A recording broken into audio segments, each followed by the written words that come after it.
KPK kembali melanjutkan pemeriksaan terhadap mantan Bendahara Umum Partai Demokrat Muhammad Nazarudin terkait kasus dugaan korupsi pengadaan alat kesehatan untuk Rumah Sakit Khusus Pendidikan Penyakit Infeksi dan Pariwisata Universitas Udayana Bali pada tahun 2009 lalu.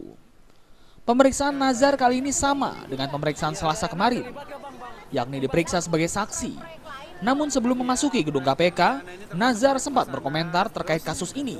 Terdakwa kasus korupsi Wisma Atlet itu menyebutkan bahwa proyek pengadaan Alkes di Universitas Udayana merupakan salah satu proyek yang digarap mantan Ketua Umum Partai Demokrat, Anas Urbaningrum.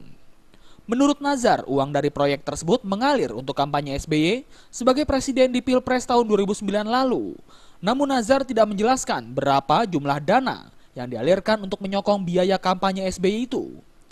Ia menyebutkan putra SBY Edi Baskoro Yudhoyono alias Ibas adalah orang yang mengetahui jumlah dana tersebut. Terlibat ke Bang Ibas Bang? Itu cuma proyek-proyek lain tuh.